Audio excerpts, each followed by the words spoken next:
Recording in progress. Bismillahirrahmanirrahim. Assalamualaikum warahmatullahi wabarakatuh. Alhamdulillahirabbil alamin wassalatu wassalamu ala asrofil anbiya'i wa mursalin sayyidina wa maulana Muhammadin wa ala alihi wa sahbihi ajmain amma ba'du. Allahumma la sahla illa ma ja'altahu sahla wa anta taj'alul husna iza syi'ta sahla. Rabbi shrah li sadri wa yassir li amri wahlul 'uqdatam min lisani yafqahu qawli. Radina billahi robba wa bil islami dina wa bi Muhammadin nabiyya wa rasulah.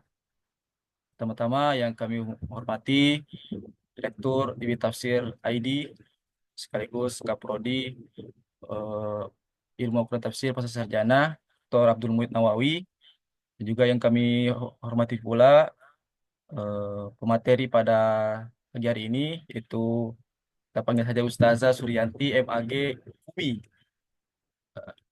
Juga kepada seluruh teman-teman rekan-rekan Naksir Jilid 2 yang insya Allah pada hari ini di hari ke-13 Ramadan dirahmati Allah Subhanahu wa taala.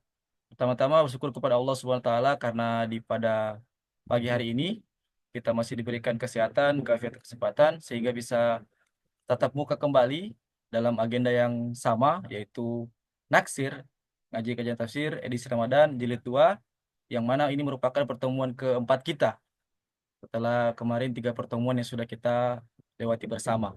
Salawat beserta salam telah pula kita aturkan kepada Nabi Muhammad SAW serta para sahabat, keluarga, para pengikutnya, yang insya Allah kita semuanya ini mendapatkan syafaat beliau di yaumul kiamah. Baik, rekan-rekan Naksir yang kami banggakan, di sini sebagaimana yang sudah diabarkan di awal tadi, kita akan masuk pada tema yang keempat, yaitu tentang child free dan dilema keluarga dalam perspektif Al-Quran. Yang mana tulisannya ini sudah saya share di beberapa sosmed dan di grup juga. Teman-teman bisa mengecek juga. Nah, adapun yang akan membawakan materi kita pada hari ini yaitu beliau Ustazah Suryanti. Beliau merupakan alumni PKUMI angkatan pertama dan juga PKUP ya. Jadi beliau mempunyai sebuah penelitian mengenai child free ini, dan ini merupakan tesis dari beliau, yang mana ini sangat menarik ya. Baik, saya akan baca sedikit pembukaan dari prolog untuk pembahasan kali ini. Jadi, child free ini sebagai fenomena kontemporer yang mana mengundang perdebatan kompleks antara pilihan individu dan norma sosial religius, yaitu dipicu oleh faktor ekonomi, psikologis, lingkungan, serta bisa dibilang pengaruh modernitas juga. Nah, kemudian keputusan hidup tanpa anak kerap dianggap itu sebagai apa ya, pertentangan dengan nilai keluarga dalam tradisi keagamaan, khususnya Islam. Nah, Al-Quran meski tidak secara eksplisit membahas child free, menekankan keluarga sebagai institusi multifungsi dengan anak sebagai amanah yang memerlukan kesiapan fisik, mental, dan materi.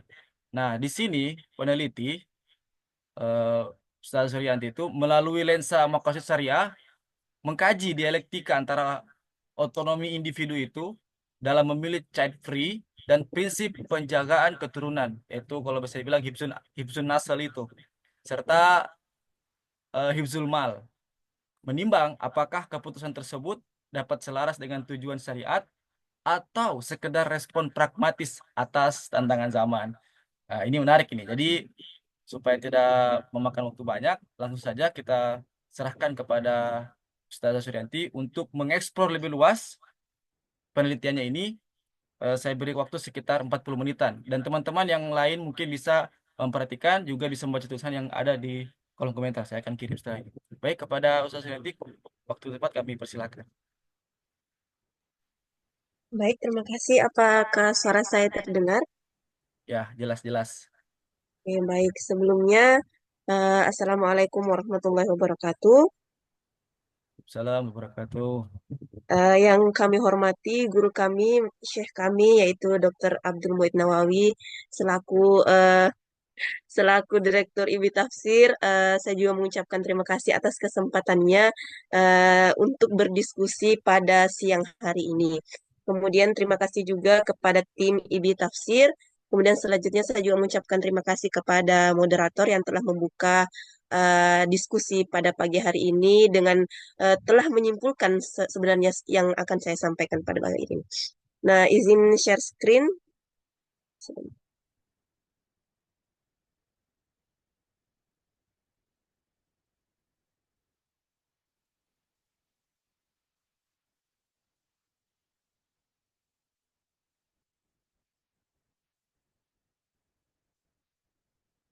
Terlihat, Wir? Nah, jelas jelas.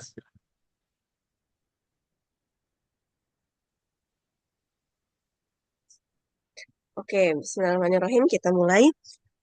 Adapun judul diskusi kita pada pagi hari ini yaitu Child Free dan Maternal Dilema Perspektif Al-Quran. Sebenarnya tulisan ini adalah bagian dari penelitian saya atau tesis saya yang sebenarnya berjudul Konsep Keluarga dalam Al-Quran, Analisis Kritis Child Free Perspektif Maqasid Syariah. Akan tetapi saya membreakdown sebuah tema yang saya kasih judul yaitu Child Free dan Maternal Dilema Perspektif Al-Quran. Kalau kita mendengar beberapa diskusi sebelumnya, saya sangat ingat Bu Bangun yang memulai penelitiannya karena dia merasa cinta dengan apa yang ia teliti. Kalau Bu Bangun memulai penelitiannya dengan rasa senang hati, kalau saya memulai penelitian ini dengan rasa berat hati. Mengapa demikian? Karena keresahan itu muncul kebetulan pada saat saya mau meneliti tesis ini, saya sudah menikah dan umur pernikahan saya 2 tahun. Dan 2 tahun itu saya belum dikaruniai anak dan muncul banyak pertanyaan. Kenapa kamu tidak punya anak? Kenapa kamu mementingkan kuliah kamu? Kok perempuan pendidikannya tinggi? Kan harusnya perempuan itu ya tinggal di rumah dan punya anak. Dan itu membuat keresahan saya sehingga saya mencari-mencari apa sih kedudukan ibu, apa sih kedudukan anak. Dan saya menemukan sebuah istilah yaitu child free. Oh, ternyata memang ada beberapa orang yang memutuskan dalam hidupnya untuk tidak mempunyai anak. Dan disitulah saya mulai penelitian ini. Saya peneliti child free dan alhamdulillah sekarang saya sudah memiliki anak. Jadi mungkin teman-teman menganggap kalau saya meneliti child free berarti saya menganut child free. Enggak, saya hanya menelitinya. Nah, kemudian kita ke introduction terlebih dahulu. Mengapa ini penting? Karena kita harus melihat pengertian child free itu sendiri. Karena mungkin teman-teman sudah tahu apa itu child free, akan tetapi pengertiannya banyak disalahgunakan. Nah, secara sederhana, ternyata child free itu adalah orang yang hidup tanpa anak. Dan ini tercantum dalam sebuah kamus Merriam-Webster yang mengartikan child free yaitu without children. Akan tetapi, kalau kita berhenti dalam pengertian ini, maka banyak muncul, oh berarti seseorang yang tidak mau menikah, tidak mau punya anak juga disebut child free. Oh, berarti orang yang mohon maaf mandul berarti juga disebut child free. Maka penulis mengartikan lebih mendalam bahwasanya ternyata child free itu yaitu mereka yang memiliki kesanggupan secara finansial dan kesehatan untuk memiliki anak, akan tetapi memilih untuk tidak memiliki anak. Kemudian saya garis bawahi lagi, yaitu child free adalah istilah yang digunakan bagi orang secara sadar. Jadi dari pengertian ini, penulis mengambil dua kata kunci, yaitu memilih secara sadar. Jadi child free yang dimaksud dalam penelitian ini adalah orang yang tidak memiliki anak karena pilihan secara sadar. Adapun mohon maaf teman-teman kita yang tidak mempunyai anak karena keterbatasan kesehatan dan sebagainya, maka itu tidak masuk dalam term child free ini. Adapun kata-kata yang mirip child free yaitu childlessness. Nah, childlessness ini adalah lebih cocok dipasangkan oleh maaf teman-teman kita yang tidak memiliki kekurangan dalam kesehatan sehingga mereka tidak bisa punya anak. Nah, jadi yang perlu digarisbawahi bahwa penelitian ini bertuju kepada orang yang tidak memiliki anak karena pilihan secara sadar. Kemudian, adapun yang kita bahas pada pagi hari ini ada 3 subbab. Yang pertama sejarah dan perkembangan isu child free, kemudian yang kedua dilema keibuan dan identitas anak, kemudian yang terakhir kita melihat bagaimana konsep keluarga dalam Al-Quran. Nah, yang pertama yang perlu kita bahas, kapan sih child free itu muncul? Kenapa ini penting? Karena akan membawa kita bahwasanya kita tidak langsung menjudge orang yang menganut child free ini. Oh, kamu child free, oh berarti kamu bid'ah, kamu kafir dan sebagainya. kita lihat dulu apa sih sejarah munculnya child free ini, kenapa bisa muncul. Nah, sayangnya sampai saat ini penulis belum menemukan kapan tepatnya istilah child free ini digunakan. Akan tetapi dalam bacaan penulis, child free sudah ramai dibicarakan pada tahun 1970. Nah, kemudian 3 tahun berikutnya ternyata ada gerakan besar-besaran yang disebut Non-Parents Day. Eh, Gerakan ini yaitu merupakan perayaan yang didedikasikan untuk meningkatkan kesadaran tentang menjadi orang tua sebagai sebuah pilihan. Jadi sebelum tahun 1972, menjadi ibu itu adalah sebuah bakat alami. Jadi kalau kamu perempuan, kamu harus jadi ibu. Sudah. Akan tetapi dengan adanya peristiwa ini, perayaan ini, Non-Parents Day, itu bergeser bahwasanya menjadi ibu atau menjadi orang tua adalah sebuah pilihan. Ya silahkan kalau kamu mau punya anak, ya silahkan. Kalau tidak, ya terserah. Nah, karena adanya perayaan ini, disinilah mulai muncul maraknya isu child free. Karena seseorang sudah bisa memilih apakah dia mau punya anak atau tidak. Ketika mereka tidak punya anak, maka disitulah disebut child free. Kemudian, sebelum tahun 1970, apakah tidak ada peristiwa child free? Nah, menurut penelitian sebuah sosiolog yang disebut Rosemary Gillespie, dia menyimpulkan sebenarnya sebelum beberapa ratus tahun sebelum 1970, sebelum adanya perayaan Non-Parents Day ini, sebenarnya sudah banyak perempuan yang berusaha mencegah pembuahan, menggugurkan janin yang tidak diinginkan dan melantarkan anak atau membunuhnya. Akan tetapi hal ini bergeser pada tahun 1970, bergeser kepada mereka sudah berani mengutarakan. Jadi sebelumnya mereka itu sebenarnya awalnya tidak mau, akan tetapi ketika mereka sudah memiliki bayi itu, mereka sudah menyesal sehingga terjadi aborsi, terjadi pembunuhan anak. Nah, setelah adanya Non-Parents Day ini, mereka telah bisa mengaktualisasikan pilihannya. Mereka sudah, sebelum mereka punya anak, mereka sudah berani, oh, dalam hidup saya tidak mau punya anak. Seperti itu. Jadi ada pergeseran. Pergeseran yang pertama yaitu awalnya ibu adalah bakat alami, menjadi ibu adalah pilihan. Awalnya bahwasanya ibu tidak boleh, perempuan tidak boleh memilih apakah dia harus menjadi ibu, menjadi perempuan boleh memilih apakah dia boleh menjadi ibu atau tidak. Nah, kemudian kita melihat apa sih non-Pers Day itu, kenapa mereka muncul, sehingga menghasilkan pemikiran child free. Ternyata dalam risetnya, child free itu muncul biasanya dan berkembang di negara-negara industri dengan isu peningkatan tenaga kerja, kesadaran kesetaraan gender, dan alat kontrasepsi. Mengapa demikian? Kira-kira dulu kita dipahamkan bahwasanya keluarga adalah ayah yang mencari nafkah dan ibu yang tinggal di rumah untuk menjaga anak. Itu keluarga ideal. Akan tetapi hal itu bergeser ketika adanya isu peningkatan tenaga kerja yang awalnya hanya bapak yang bekerja, sekarang ibu, bapak juga boleh bekerja. Dengan isu ini, banyak perempuan yang berpikir, oh kalau saya kerja, saya tidak boleh bekerja setengah-setengah. Atau kalau saya punya anak, berarti saya susah untuk bekerja. Makanya isu peningkatan tenaga kerja ini sebanding dengan isu munculnya child free. Kemudian, kesadaran kesetaraan gender yang awalnya dulu, oh berarti hanya laki-laki yang bekerja. Dengan adanya isu ini bergeserlah, oh perempuan juga boleh bekerja. Dengan demikian, kalau perempuan boleh bekerja, seperti yang saya katakan tadi, berarti perempuan memilih, saya tidak mau punya anak karena saya mau bekerja. Apakah seseorang bisa bekerja dengan anak? Ya bisa, akan tetapi mereka berpikir, kalau saya punya anak sambil bekerja, itu akan menghalangi satu sama lain. Kemudian, isu alat kontrasepsi. Mengapa demikian? Karena dalam penelitian sosiolog ternyata alat kontrasepsi dulu itu dianggap sebagai sesuatu yang tabu. Mengapa demikian? Karena seseorang melakukan hubungan biologis karena mau punya anak. Nah, dengan adanya munculnya alat kontrasepsi ini, seorang bisa memilih, oh saya berhubungan tapi tidak mau punya anak, sehingga menggunakan alat kontrasepsi ini. Nah, dengan adanya isu-isu, salah satunya ketiga isu ini, sehingga memunculkan pikiran-pikiran seseorang untuk hidup tanpa anak. Nah, apakah ini berdiri sendiri? Oh, tidak. Ternyata masih banyak faktor lain. Sebagaimana tadi yang disebutkan moderator, ada faktor ekonomi, psikologi. Ternyata saya baca-baca itu ternyata ada penyakit yang takut akan kehamilan. Maaf saya lupa namanya. Kemudian ada juga penyakit yang marak disebut yaitu baby blues. Ternyata dia punya anak akan tetapi benci terhadap anaknya karena adanya psikologi itu sendiri. Kemudian selanjutnya eh, kenapa dalam judul ini saya kaitkan dengan maternal dilema?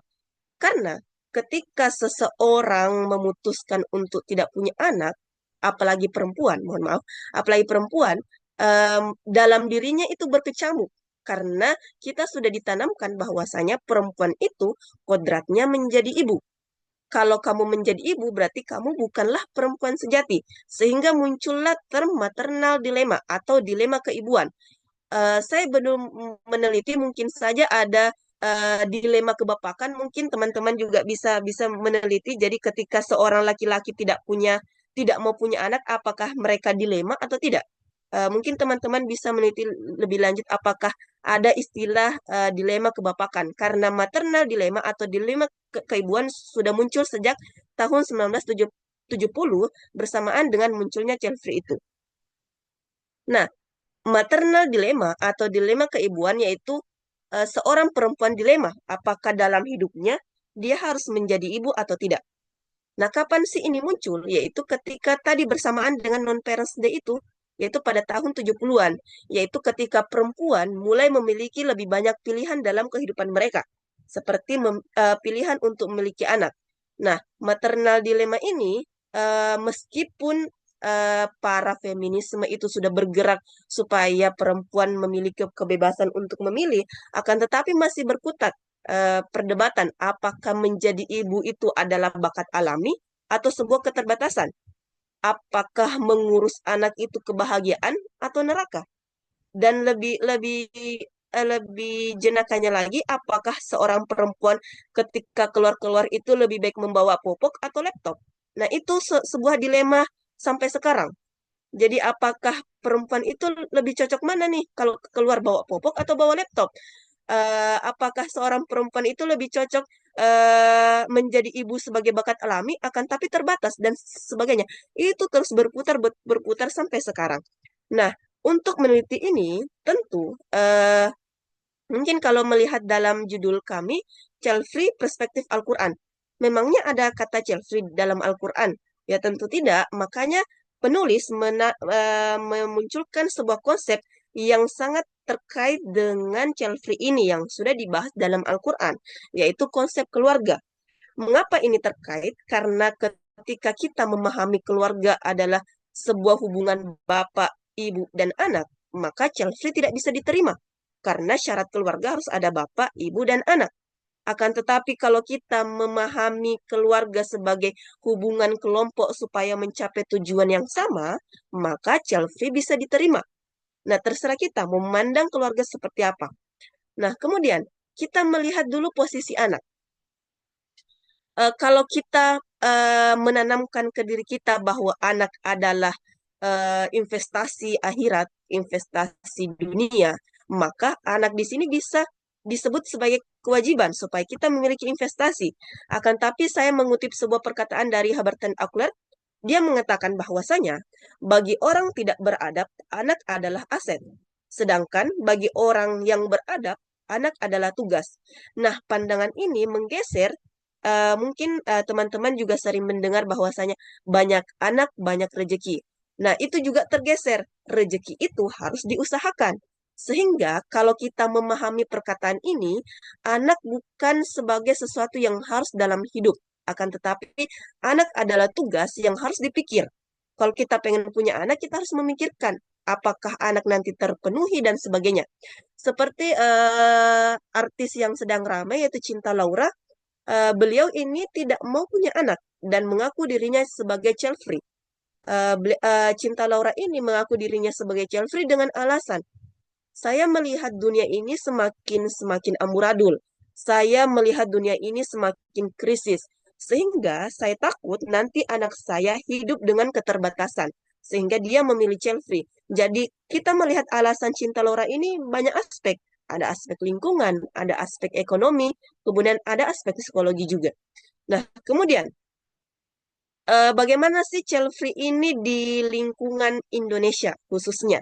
Eh, karena Indonesia itu menganut budaya pronatalis atau budaya bahwasanya mendukung kelahiran anak. Nah, mungkin teman-teman pernah menonton filmnya Bu Tejo, ya seperti inilah nyinyiran-nyinyiran yang saya dapatkan dulu sebelum punya anak dan lebih melanjutkan kuliah. Eh, awalnya mungkin teman-teman pernah juga mendapatkan pertanyaan kapan punya anak. Padahal baru menikah 1 minggu, 1 bulan, Maaf Kak, sudah netnya ditanya. nggak jalan kayaknya Kak. Oh, maaf, sudah sampai mana? Berarti yang sudah slide 7 tadi atau 8 tadi. Sekarang di mana sekarang? Masih itu masih di pertama. Masih Bisa. judul, Kak. Oh, Judul. astaga, maaf, maaf. Ya, tadi saya sudah hubungi tadi. Coba. Oh, enggak, maaf, maaf, enggak lihat. Bentar, Oke. saya share ulang.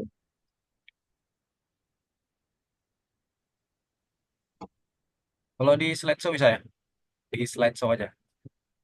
Oh, tadi saya sudah slideshow, ternyata enggak Oh, jalan. oh iya ya. Itu biasa kendala kendala alami biasa itu. Alami, bakat alami jadi ibu. Ya, Sekarang gimana? masih ini itu jalan tuh. Atau begini saja, dikasih begitu-begitu diturunin ke bawah saja setiap saya. Jadi kalau saya Oh di ya, slide terlalu lebar. oh ya, nggak usah slideshow berarti ya. Ya, Oke, maaf. Ternyata dari tadi saya nggak sadar. Oke, tadi udah ini ya. sudah.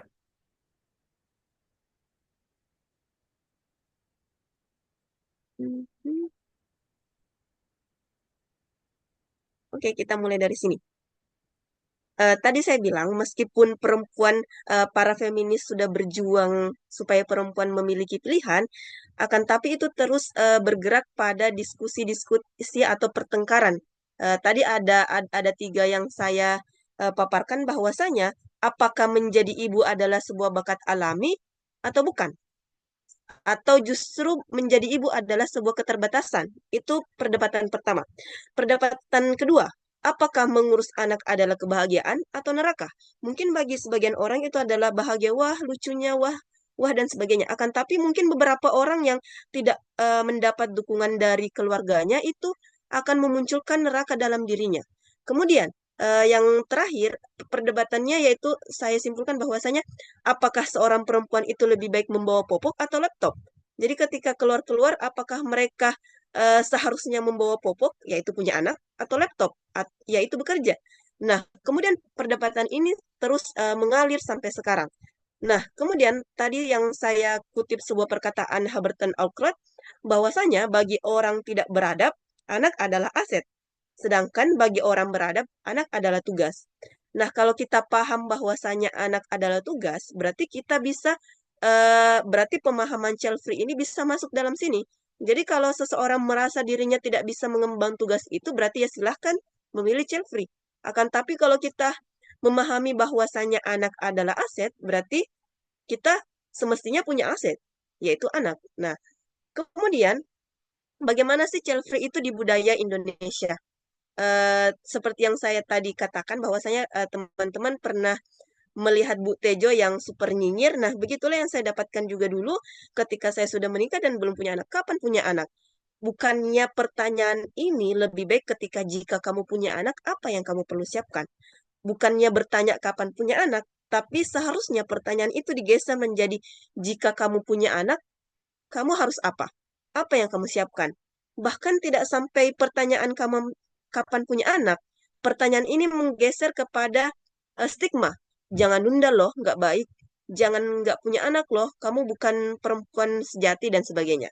Nah, kemudian hal inilah menjadi child free ini kurang diterima di Indonesia. Jadi ketika ada public figure di Indonesia yang memutuskan dirinya child free, kemudian mengumbarnya, nah pasti mereka kena hate. Karena itu sangat bertolak belakang dengan budaya Indonesia, itu budaya pronatalis, yaitu budaya yang mendukung adanya kelahiran anak. Nah, kemudian seperti yang saya katakan tadi, apakah kata child free itu ada dalam Al-Quran? Tentu tidak. Makanya penulis menggunakan konsep keluarga untuk melihat child free itu. Karena konsep keluarga sangat berpengaruh terhadap apakah seseorang mau punya anak atau tidak. Sebagaimana yang telah di PPT ini, saya mengutip sebuah ayat yang sering tercantum dalam sebuah undangan pernikahan, yaitu surah Ar-Rum ayat 21. Di sini mengandung konsep keluarga sakinah, mawaddah, warahmah. Para ulama berbeda ketika memaknai sakinah, mawaddah, warahmah. Ulama yang satu memaknai bahwasanya sakinah itu ketenangan, mawaddah itu kasih sayang secara fisik, sedangkan rahmah itu adalah kasih sayang non fisik. Itu pengertian pertama. Akan tetapi ada ulama lain yang merartikan bahwasanya sakinah itu ketenangan. Ketenangan ini bisa didapatkan dengan cara mawaddah. Mawaddah ini adalah hubungan biologis. Kemudian, hasil dari hubungan biologis ini adalah menghasilkan rahma atau anak. Nah, dari dua kubu pendapat ini, kalau kita memahami keluarga sebagai yang pertama, maka child free akan ditolak mentah-mentah. Karena, mohon maaf, yang kedua.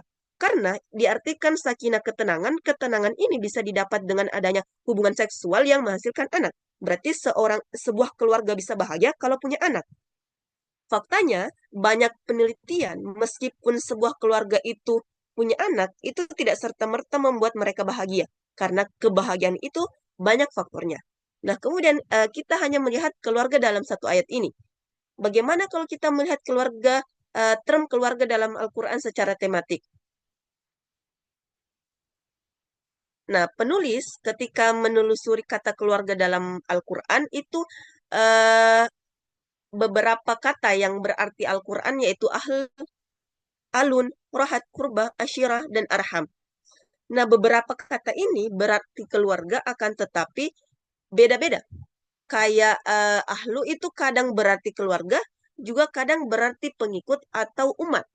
Jadi, untuk meminimalisir ayat-ayat yang dibahas dalam penelitian ini, saya memilih eh, term keluarga yang berarti keluarga. Jadi saya mengesampingkan term meskipun dia menggunakan kata ahl, akan tapi kalau artinya pengikut, maka saya tidak masukkan dalam penelitian ini.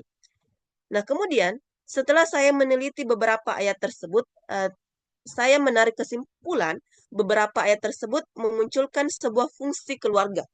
Yang pertama yaitu fungsi keagamaan dalam surah Maryam.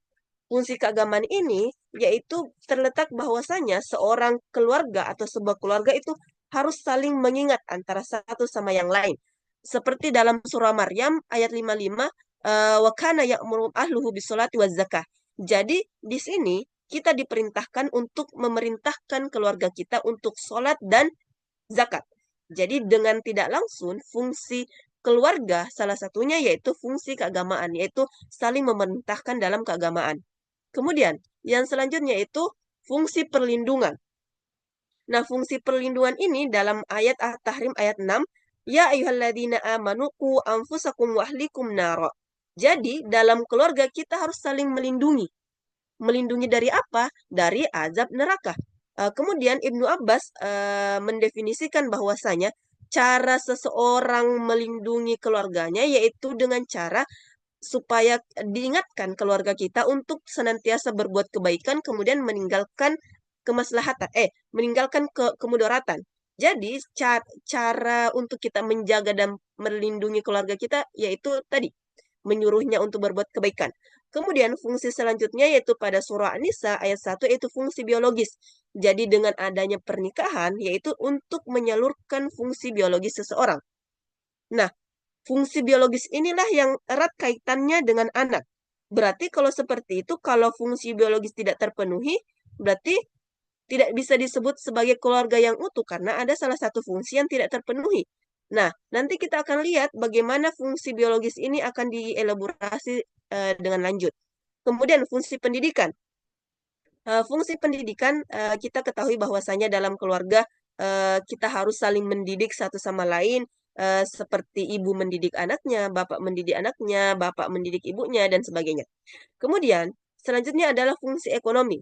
Sebenarnya surah Al-Maidah ini ayat 89 tidak berbicara secara langsung mengenai bahwasanya keluarga harus memenuhi ekonomi keluarganya. Akan tetapi di sini berbicara tentang kafarat. Kafarat itu adalah pembayaran sesuai dengan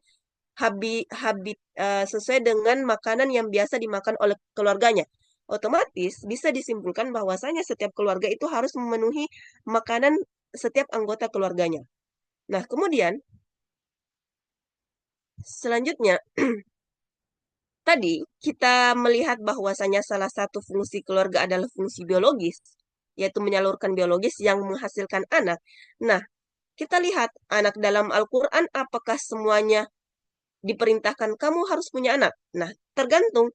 Ternyata dalam Al-Quran, anak kadangkala menjadi penyejuk hati, bisa juga menjadi ujian, bisa juga menjadi cobaan, juga bisa menjadi musuh. Jadi seperti yang digambar ya, tergantung orang tuanya. Apakah dia bisa mendidik anaknya? Kalau dia bisa mendidik anaknya, ya bisa jadi seperti Superman ini, anak Superman. Nah, yang pertama kita melihat penyejuk hati. Dalam surah Al-Furqan disebutkan bahwasanya anak itu merupakan penyejuk hati bagi orang tuanya atau qurrata ayun. Nah, beberapa tafsir mengartikan bahwa kenapa sih penyejuk hati ini menggunakan kata qurrah. Qurrah itu kan artinya dingin. Nah, ternyata masyarakat Jazirah Arab itu kan kepanasan. Jadi mereka akan tenang dengan kedinginan. Makanya digunakanlah qurrata ayun. Jadi anak bisa menjadi penyejuk hati ketika dia bisa berbuat amal soleh, ketika dia menjadi anak soleh atau solehah, sehingga dia bisa menjadi penyejuk hati. Nah, apakah semua anak bisa menjadi penyejuk hati? Tentu tidak, karena anak kadangkala menjadi ujian, menjadi cobaan, atau menjadi musuh. Nah, tergantung orang tua merawatnya bagaimana. Kemudian contohnya, ketika anak menjadi musuh, yaitu pada ayat surah At-Tagabun ayat 14, ya ayyuhalladzina amanu inna min amwalikum wa auladikum aduwwul lakum. Jadi, anak bisa jadi menjadi musuh bagi orang tuanya. Kapan itu? Ketika orang tua ingin melakukan kebaikan tapi dicegah sama anaknya, dan kadangkala ada orang tua yang menurut. Nah, disitulah kategori anak. Jadi tergantung orang tuanya. Nah, dari tadi konsep keluarga dan posisi anak, kita bisa melihat bahwasanya Al-Quran tidak serta-merta mengatakan bahwasanya keluarga adalah mereka yang memiliki anak. Akan tetapi, Al-Quran sangat menjunjung tinggi posisi ibu.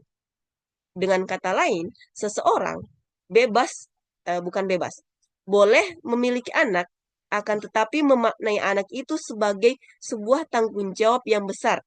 Karena ketika tanggung jawab itu bisa diemban dengan baik, maka anak itu bisa menjadi penyejuk hati. Akan tetapi, jika tanggung jawab itu tidak bisa diemban dengan baik, maka anak itu bisa menjadi ujian, bisa menjadi cobaan, atau bisa menjadi musuh. Kemudian, apa sih kaitannya dengan child free ini? Bagaimana kita melihat konsep keluarga, posisi anak dengan isu child free ini? Kita lihat penulis menggunakan kacamata Maqasid supaya hal ini bisa melihat secara mendalam alasan-alasan seseorang memilih untuk child free. Secara umum, penulis menemukan bahwasanya seseorang memilih child free itu karena 3 alasan. Alasan yang pertama yaitu psikologi.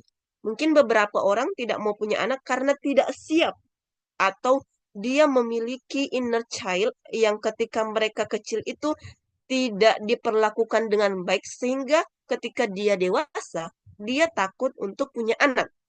Nah, apakah alasan ini mengandung maqasid syariah? Ya tentu. Apa maqasid syariahnya? Yaitu hifzun nazal. Kenapa bisa? Kok seseorang tidak punya anak menjadi hifzun an-nasal? Kan itu tidak menjaga keturunan karena tidak mau punya anak. Kita melihat lagi, ternyata kalau seseorang tidak siap untuk secara psikologi untuk memiliki anak, maka justru anaknya nanti akan tidak terpenuhi kebutuhannya. Maksudnya nanti anaknya terlantar, menjadi pengemis dan sebagainya, makanya itu melenceng dari hifzun nasl. Jadi hifzun nasl yang awalnya menjaga keturunan itu tidak tidak tidak bisa dipenuhi karena tidak siap secara psikologi. Jadi eh, kita putar balik, kalau kalian tidak mohon maaf, kalau tidak siap secara psikologi, maka nanti tidak bisa menjaga hifzun nasl. Akan tapi kalau ada orang tua siap secara psikologi untuk memiliki anak, maka dia bisa menjaga anaknya, hifzun naslnya dalam berbagai aspek, pendidikan, ekonomi, lingkungan dan sebagainya. Kemudian, alasan kedua seseorang memilih child free yaitu lingkungan. Nah, lingkungan ini eh, ketika kayak Cinta Laura itu dia tidak ingin memiliki anak karena melihat lingkungan ini sudah banyak krisis-krisisnya. Nah, kalau kita melihat bahwasanya oh sudah krisis eh, air, berarti saya harus mengurangi anak. Nah, dalam hal ini kita bisa hifzun nasl. Kenapa? Karena kita mempersiapkan bahwasanya nanti anak kita kebutuhannya terpenuhi. Nanti anak kita tidak lagi mendapatkan bensin premium, ternyata Pertalite dan sebagainya. Nah, kemudian di sini juga terdapat hifzul bi'ah. Mungkin ini hifzul bi'ah adalah salah satu jenis maqasid yang mulai diperbincangkan sekarang, yaitu menjaga lingkungan. Jadi mungkin kalau seseorang tidak siap karena melihat, oh sekarang sudah kurang air dan sebagainya, mungkin kita bisa geser. Oh karena sekarang kurang air, kita harus menjaganya, bukan ke arah child free itu sendiri. Nah kemudian secara ekonomi, mungkin beberapa orang juga memilih child free karena keterbatasan ekonomi. Nah nah di sini ada unsur hifzul mal. Kenapa bisa ada unsur hifzul mal? Karena ketika seseorang berdaya secara ekonomi, maka dia sudah siap untuk memiliki anak. Akan tetapi, kalau mereka tidak berdaya secara ekonomi, tentu mereka merasa tidak siap untuk memiliki anak. Jadi, lebih bagus untuk hifzul mal terlebih dahulu atau berdaya secara ekonomi supaya nanti siap untuk memiliki anak. Nah, dari beberapa alasan ini memiliki makasih syariah. Meski demikian, kita dapat menyimpulkan meskipun Chelsea ini dengan berbagai alasannya atau dengan berbagai motifnya itu mengandung makasih syariah. Akan tetapi yang perlu ditekankan bahwasanya Chelsea ini bukan menjadi pilihan yang dianjurkan dengan tetap mempertimbangkan kesiapan untuk memiliki anak. Jadi dengan adanya penelitian ini bukan bermaksud ayo kita Chelsea karena alasan-alasan itu ada makasidnya. Enggak. Tapi dengan melihat alasan itu, kita bisa memperbaiki alasan itu dengan melihat makasidnya. Nah, mungkin cukup sekian dari pemaparan saya. Kalau ada salah kata, saya mohon maaf. Wassalamualaikum warahmatullahi wabarakatuh. Waalaikumsalam warahmatullahi wabarakatuh. Baik, menarik tadi ya pembahasan dari Ustazah Suri itu tadi mengenai child free. Jadi yang perlu kita pahami bersama dan sepakati, jadi child free ini bukan berarti orang yang tidak punya anak karena dalam artian karena biologisnya mungkin mandul atau apa. Tapi yang jelas orang yang tidak mau ingin punya anak dengan tadi yang dijelaskan oleh Ustazah tadi, entah mungkin karena faktor ekonominya, takut ini, takut itu, semua gara-gara takut lah, gara-gara dia takut-takut itu yang bikin dia gak punya anak tuh. Padahal ada orang juga lain mungkin berharap pengen punya anak dan lain sebagainya. Tapi sekali lagi itu semua pilihan dan itu mungkin menarik untuk kita kaji bersama dan teman-teman semuanya yang hadir hari ini mungkin bisa memberikan sedikit tanggapan untuk pertanyaan mengenai materi tadi. Sebelum itu, ini kayaknya Dokter Muid ada raise hand ini. Eh, Susah aja. Pada beliau, waktu kami persilahkan. Saya mau menyelesaikan ini headsetnya dulu ya. Ini dia. Baik, baik, siap. Ya, sembari menunggu Dokter Muid selesai, jadi apakah ada teman-teman memberikan pertanyaan? Jadi sekali lagi, kalau saya ingin bertanya ya, mungkin tanya pembuka saja. Mungkin bagaimana apa namanya artikel ini atau penelitian ini menanggapi misalkan ada ayat yang di surah Al-Isra ayat 34 kalau tidak salah itu, yang mana mengatakan wala taqtulu auladakum khasyata imlak. Mungkin kalau diterjemahkan ayat ini janganlah kamu membunuh anak-anakmu karena takut miskin.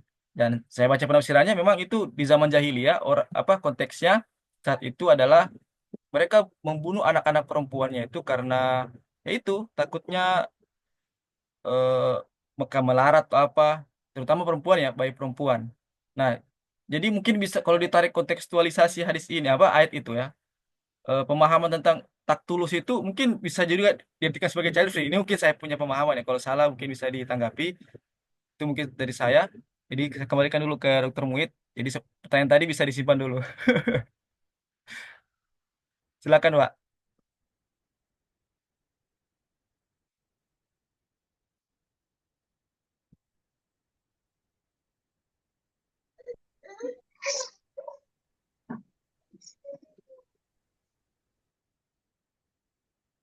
Dokter, sudah boleh?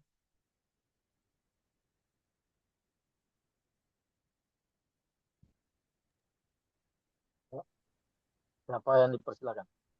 Ya, Dokter Muid, Dokter Muid. Oh ya saya. Maaf ini headsetnya kok nggak nyambung ya. Tapi terdengar suara saya. Jelas, Pak. Ya, saya eh, pertama ya terima kasih untuk Ustazah Suryanti. Cara bicaranya unik beliau ini. Eh, Meyakinkan orang ya cara bicaranya. Selalu teringat itu. Oke, saya punya kegelisahan, saya mencoba punya kegelisahan yang sama tentang child free ini, tapi kemudian saya memakai ayat yang berbeda. Misalnya saya juga heran nanti saya tanya ya kepada Ustazah Surati, kenapa tidak pakai ayat itu? Ya, yang apa itu bunyinya wala taqtulu Auladakum khasyata imlaq. auladakum khasyata Khasyata imlaq. imlaq. Misalnya, kenapa nggak pakai ayat itu? Janganlah engkau membunuh anakmu karena takut miskin. Yang dimaksud membunuh anak kan maksudnya walaupun belum punya anak, tapi tidak yang dimaksudkan orang yang punya potensi punya anak tapi tidak mau punya. Kalau tidak punya potensi kan memang nggak kena ayat itu kan. Jadi bagi mereka yang tidak bersedia punya anak, ya saya pikir kena ayat ini. Tidak harus menunggu anaknya lahir kemudian dibunuh kan. Tapi ya, menghalangi dia hidup itu juga membunuh. Jadi saya pikir ayat ini bisa dipakai. Eh, karena ini bulan Ramadan ya, jadi kita baca ayat ya, baca Al-Quran.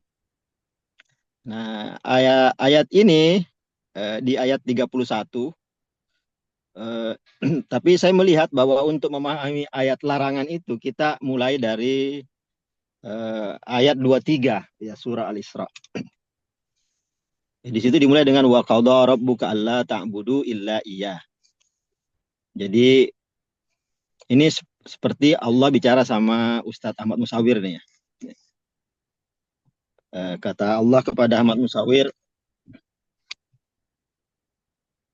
eh, kamu harus menghormati kedua orang tuamu. Jadi, la ta'budu wabil walidaini ihsana. Ayat ini seperti ingin mengatakan bahwa menjadi orang tua itu bagus. Gitu. Menjadi orang tua itu sangat baik ya karena penghormatan kepada orang tua itu berdampingan dengan penghormatan kepada Allah Subhanahu wa taala. Nah, jadi jangan seperti cinta Laura lah pokoknya yang takut jadi orang tua. Artinya dia berarti tidak bersedia bersanding kehormatannya dengan kehormatan Allah Subhanahu wa taala, kayak kemuliaannya dengan kemuliaan Allah kayak gitu. Cuma memang kemudian ayat ini berlanjut wahfid lahu ma janahadzuli minar rahmah dan seterusnya dan seterusnya. Tapi ketika sampai kepada ayat 26 itu ada wa'atidal qurba haqqahu. Jadi Ustadz Musawir ini sebagai seorang anak ya diperintahkan juga untuk memberi infak lah. Saya pikir ini bicara tentang sebuah kondisi sosial yang harus dibangun sebelum mempunyai anak. Maksudnya gini, ada juga pemakluman sebenarnya kepada orang-orang seperti Cinta Laura atau siapapun yang tidak mau punya anak, tetapi pemakluman dalam bentuk begini bahwa memang kondisi masyarakat, kondisi harus diciptakan kondusif agar anak-anak menjadi lebih baik kayak gitulah. Ya, misalnya wa'atidal kurba, kemudian jangan mubazir dan seterusnya itu kan semua bicara tentang bagaimana sebuah masyarakat yang baik ya secara material, di mana antara yang miskin dibantu oleh yang kaya dan seterusnya. barulah masuk kepada ayat 31 itu, wala taqtulu auladakum khasyata imlaq. Eh, dan seterusnya, wala taqtulun nafsal lati harramallahu illa bil haq, misalnya itu juga ya membunuh anak gitu.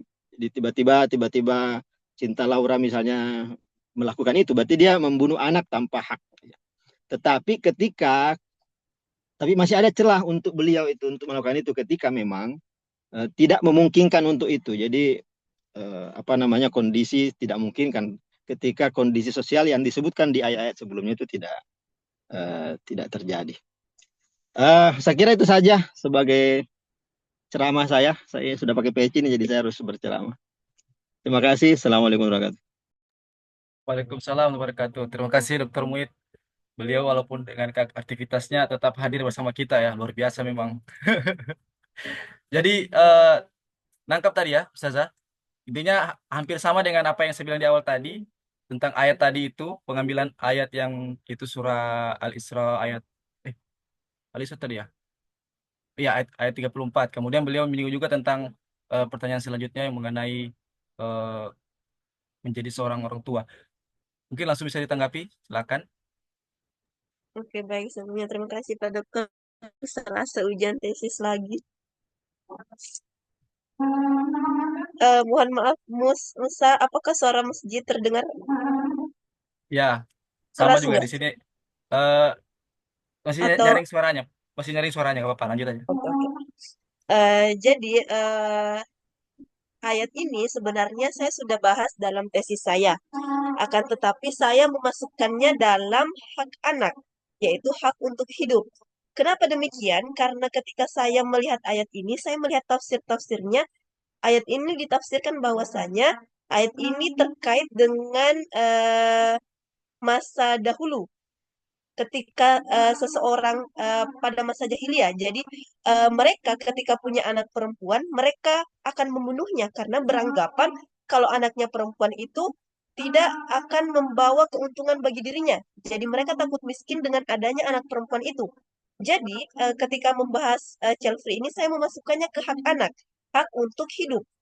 Jadi kalau kata Pak Muid tadi, sebenarnya membunuh ini bukan hanya tentang membunuh ketika ada, akan tapi membunuh ketika sebelum ada, maksudnya atau mencegah. Nah, mungkin saya kurang kurang jauh bacanya karena saya melihat tafsir-tafsirnya itu lebih kepada menceritakan pada masa jahiliyah bahwasanya dahulu orang-orang jahiliyah itu membunuh anak perempuan karena takut mereka tidak berguna dan sebagainya. Mungkin seperti itu. Baik, jadi seperti itu yang mungkin ya.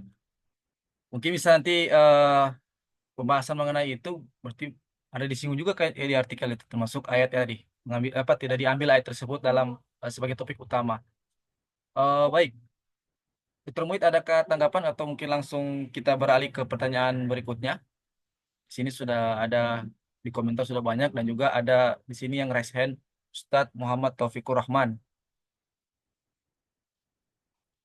Oke, langsung saja kepada Ustadz Muhammad Taufik bisa on cam dan memberikan tanggapan atau pertanyaan kepada Ustadz. Mohon maaf kalau saya kamera nanti sinyalnya error. Oh ya baik, Sering silakan. kali gitu. Izin ya. Ya. Bismillahirrahmanirrahim. Assalamualaikum warahmatullahi wabarakatuh. Waalaikumsalam warahmatullahi wabarakatuh. Sebelumnya makasih ya Mbak Suryanti terkait tesisnya yang luar biasa. Saya mau nanya ini. Mohon maaf ya. Cinta Laura itu agamanya apa ya?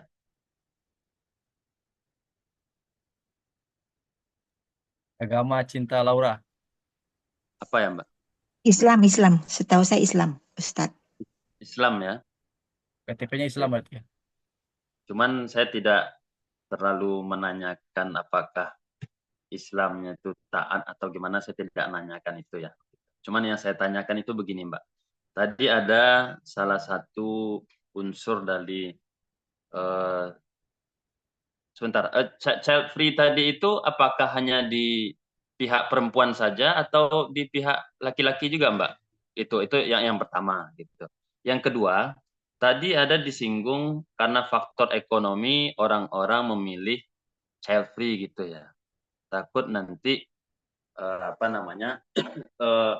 tidak bisa menafkahi anaknya ya, karena faktor ekonomi gitu. Yang menjadi pertanyaan di benak saya itu, lah nikah aja kamu berani, tapi kalau berani ya, tapi kalau punya anak nggak berani gitu. Nah, ini kalau bahasa kasarnya bagi saya mau kondo gitu ya. Jadi kita sama-sama tahu arti mau kondo ya. Jadi apa namanya, ada peribahasa di pondok saya dulu, berani, kalau saya ini analogikan ke yang lain ya, berani nikah tak takut punya anak, takut punya anak jangan nikah, atau apalagi lanjutannya itu.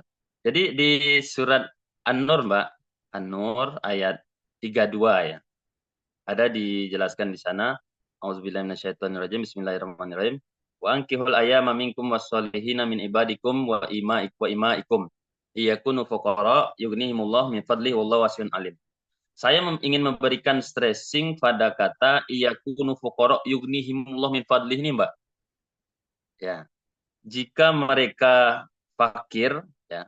Kalau bagi saya fakir itu lebih parah statusnya daripada miskin. Allah akan memampukan mereka dengan karunia-Nya.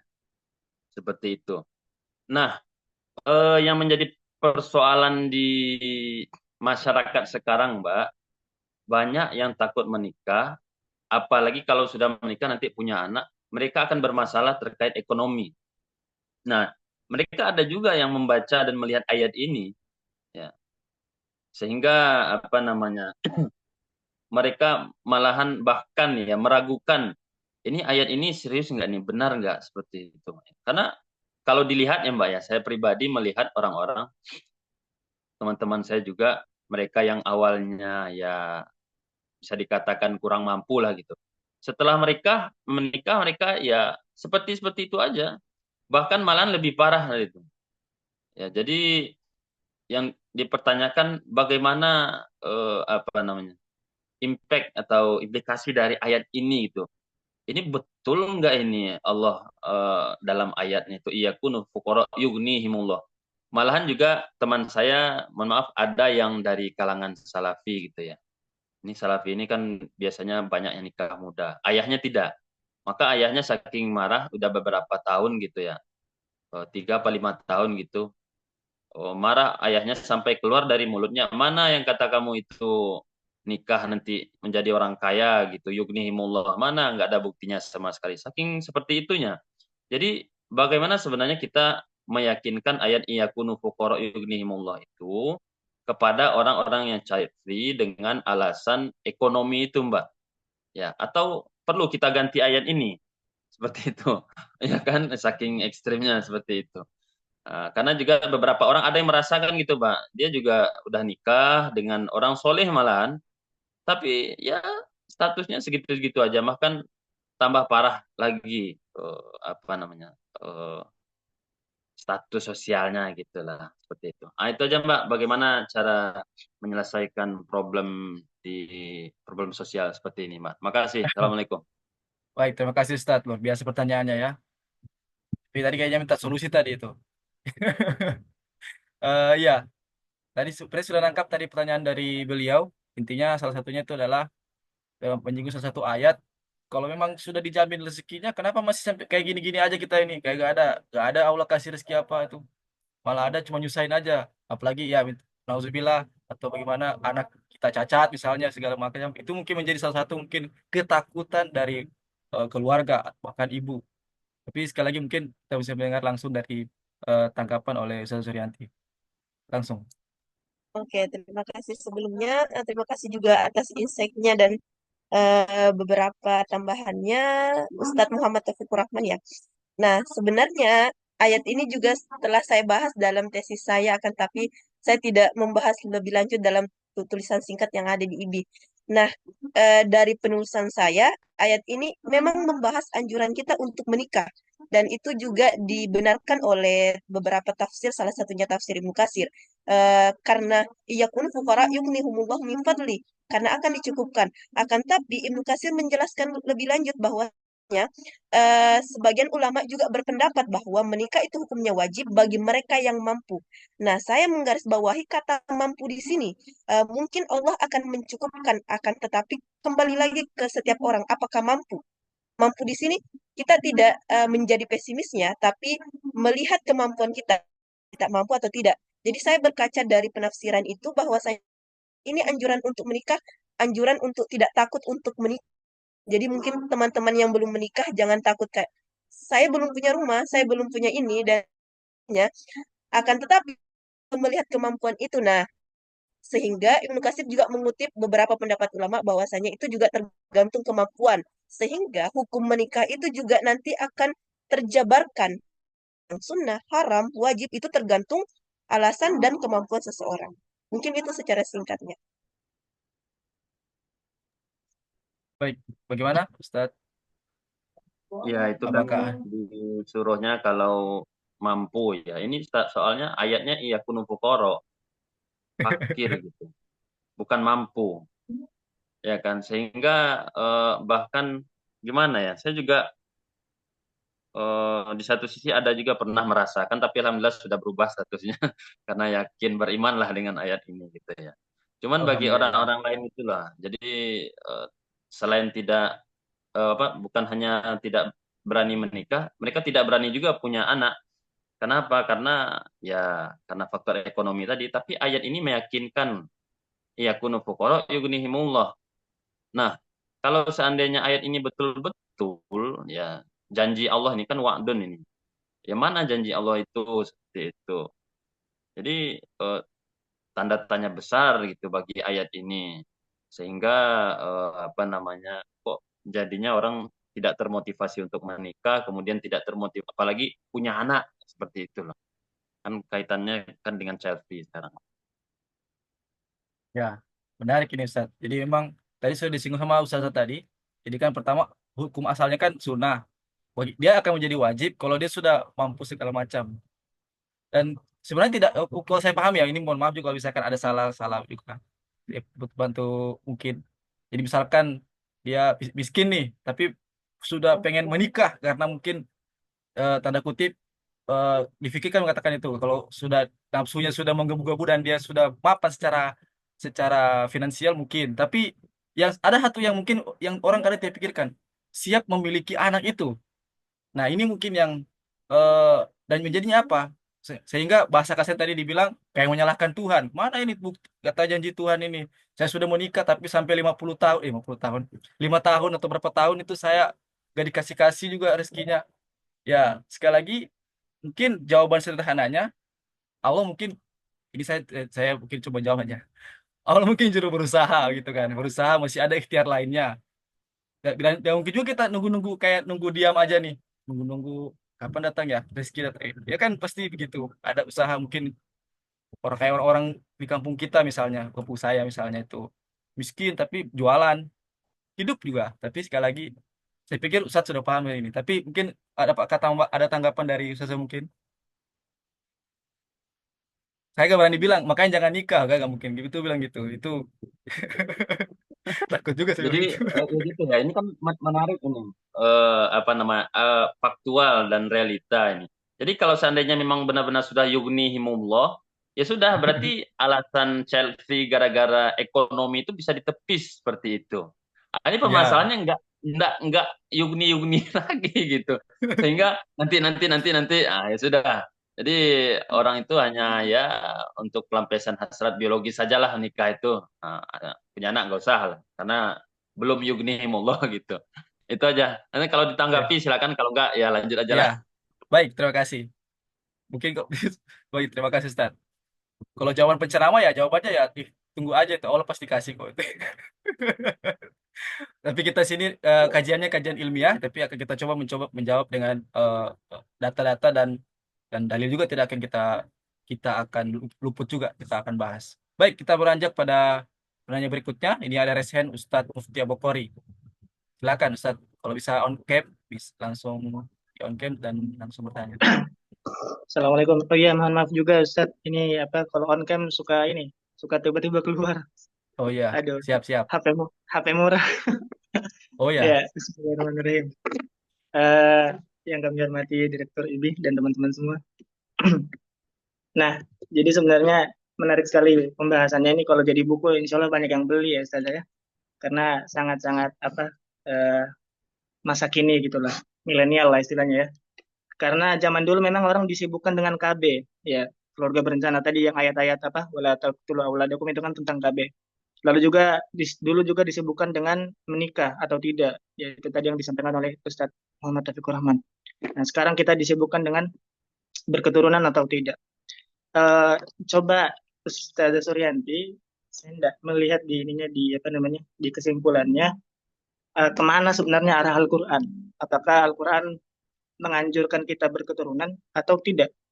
Begitu. Eh, karena kalau masalah mempersiapkan ekonomi, itu kan sudah jelas ayatnya kan di Al-Hasyr itu kan sampai satu-satunya kata yang diapit oleh perintah takwa itu kan wal tanzur nafsum ma qaddamat ligat. Jadi kalau mau nikah, persiapkan dulu rumahnya, persiapkan dulu tabungannya, mau punya anak ya sama juga. Jadi bukan berarti Al-Quran melarang nikah atau berketurunan, tapi kitanya harus siap sama dengan haji, ya kan?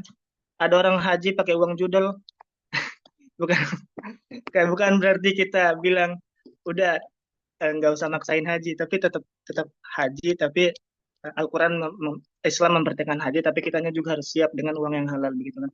Nah, jadi kemana arahnya Al-Quran? Apakah Al-Quran menyuruh kita berketurunan atau tidak? Masalah persiapan dan sebagainya itu hal lain yang sudah berjalan dengan sendirinya. Kalau saya lihat ayatnya, memang tidak ada yang mewajibkan. Ada enggak ayat Al-Quran yang mewajibkan untuk berketurunan? Tidak ada ya. Tapi eh, ada beberapa tafsir yang pernah saya baca dulu dari doanya Nabi Zakaria yang Rabbi apa la tazirni fardan ya. Janganlah aku dibuat sendiri tanpa keturunan itu ya. Rabbi la tazirni fardan wa anta khairul warisin. Itu beberapa tafsir mengatakan bahwa sebagai umat Islam kita harus berketurunan begitu ya, berzuriyah. Bahkan sampai ada doa khusus kan, doa khususnya Nabi Zakaria itu Rabbana hablana min ladunka dzurriyyatan thayyibah. Jadi apakah betul arahnya sebenarnya Al-Quran tetap memerintahkan kita untuk berketurunan? Masalah persiapan atau menjaga populasi dan sebagainya kan bisa aja satu anak satu kayak Cina kan. Nah, eh, masalah tabungan dan sebagainya itu sudah pasti berjalan dengan sendirinya. Kalau ada orang yang maksa punya anak banyak, lalu tabungannya nggak cukup, itu kan zalim juga justru ya, merusak juga. Itu malah perintah pertama Al-Quran, uh, apa, wala tufsidu fil ardh, sudah dilanggar sama kelakuan seperti itu. Oke, syukran. Baik, terima kasih Ustadz Mufti. Memang beliau ini pengen sekali membaca full tesisnya Ustazah ini. Tadi sempat ngechat ke saya, cuma nanti mungkin bisa langsung japri ke beliau. Atau menunggu nanti kalau sudah jadi buku. Kayaknya sudah ada bukunya deh. Nanti bisa dikirim ke link sini, biar teman-teman semua yang hadir ini bisa membeli. Dan mungkin bisa menjadikan sebagai bahan bacaan untuk dilanjutkan dalam tahap berikutnya, tahap tesis lainnya. Baik, kepada Ustazah bisa menanggapi tadi pertanyaan tadi. Intinya Oke, posisi terima Al-Quran di kasih. sini sebagai apa intinya mungkin gitu ya. Posisi Al-Quran itu. Oke, terima kasih atas pertanyaannya. Sebenarnya sih sudah dijawab oleh beliau langsung ya. Eh, iya, Ustaz Mufti. Memang sebenarnya dalam Al-Quran itu tidak ada kayak kamu harus punya anak gitu, nggak ada. Akan tetapi kita melihat banyak doa Nabi Ibrahim, kemudian Nabi Zakaria yang ingin punya anak, dan itu banyak tertuang dalam ayat. Nah, itu menandakan bahwasanya posisi Al-Quran tetap memposisikan anak itu memang sesuatu yang penting. Akan tetapi Al-Quran tidak hanya kalau diibaratkan obat, Al-Quran tidak hanya memberikan bahwasanya kamu harus minum obat, akan tapi disertai dengan resep, seperti yang tadi dijelaskan oleh Mufti. Jadi bukan hanya diperintahkan untuk menikah anak, akan tapi ada resep-resepnya. Ini loh anak, ini tanggung jawab, harus dipenuhi ekonominya, pendidikannya, agamanya, dan sebagainya. Jadi seperti itu. Ya, Oke, gimana siap. Ustadz Berarti Mufti? berarti ya emang mengarahnya tetap harus berketurunan ya berarti ya. Oke, siap. Syukran. Eh, Kalau saya pahami, penulis ini cuma pengen memberikan dialektika itu. Jadi kayak antara pilihan mau child free atau yang tidak bertentangan dengan nilai Islam tadi. Jadi Intinya pilihan ini. Al-Quran tidak menyuruh child free, tidak juga menyuruh untuk tapi intinya sebagaimana keselamatan apa kemaslahatan tadi. Makanya dia menggunakan makan syariah. Itu mungkin biar supaya tidak takutnya salah salah kesimpulan nanti. Siap, siap. Ya. Oke, Ustaz, syukran. Jadi child free ini bukan bukan dosa atau pelanggaran syariat ya. Itu selama alasannya itu ya selaras dengan prinsip keadilan tadi. Ya, intinya saya sekali lagi ya tadi disampaikan di awal beliau ini sudah punya anak gitu. Sudah punya anak, sudah menikah. Jadi jangan bilang karena beliau ini tidak punya anak, ya, tidak. Anaknya udah besar kok ini. Baik, kita berlanjut kepada kolom komentar. Oh, ini ada pertanyaan lagi. Sebentar ya, Ustazah Lulu. Saya masuk ke satu pertanyaan dari Ustazah Nabila di sini. Di sini mulai dari pernyataan. Cinta Laura memutuskan pilihannya atas dasar pikirannya dan hasil pengalamannya. Mungkin karena faktor salah satunya ia memiliki privilege kebebasan dan keluarga yang berpendidikan juga open-minded. Sebaliknya, orang-orang yang menelantarkan anaknya menjadi pengemis, tidak sekolah, dan lain-lain, justru kita temukan mereka yang terpinggirkan secara ekonomi dan pendidikan, memiliki ilmu, keterbatasan ilmu, dan akses. Akhirnya, ya anak terlantar. Hingga sekarang ada istilah orang miskin dilarang punya anak, kalangan anak muda. Nah, pertanyaannya adalah, bagaimana Islam memandang orang-orang pada poin yang kedua tadi? Apakah masuk dalam kezaliman? Atau apakah anak Anda di golongan dua ini menjadi tanggung jawab orang lain? Artinya seperti kerabatnya, tantenya, atau bibinya, segala macam itu. Ataupun mungkin lebih luas negara yang tanggung jawab kepada anak-anak yang terlantar tadi. Terima kasih. Silakan. Bagus pertanyaannya nih. Oke, muncul muncul sebuah pernyataan orang miskin dilarang punya anak ya. Nah, kalau menanggapi poin ini, apakah kata-kata itu salah? Ya, kita harus ubah. Jadi bukan orang miskin dilarang punya anak, jadi orang miskin harus berusaha supaya bisa punya anak. Nah, jadi orang miskin bukannya dilarang punya anak, jadi mereka harus didorong untuk berusaha supaya ketika punya anak, anak ini bisa terpenuhi. Jadi, bagaimana Islam memandang eh, poin kedua ini tadi? Nah, kita harus melihat apakah kita memang siap atau tidak. Kalau kita tidak siap, bukan dilarang. Justru kita harus mempersiapkan diri. Jadi Islam tidak mengistilahkan bahwasanya orang miskin dilarang punya anak, enggak. Akan tetapi kalau kita tidak siap, berarti harus disiapkan. Kalau miskin, berarti harus berusaha lebih giat lagi. Kalau tidak siap secara psikologi, berarti kita harus berobat ke psikiater dan sebagainya. Jadi, bukan menyimpulkan bahwasanya kalau kamu tidak sehat secara akal, tidak boleh punya anak. Akan tapi kalau kamu tidak sehat secara akal, ya berobat.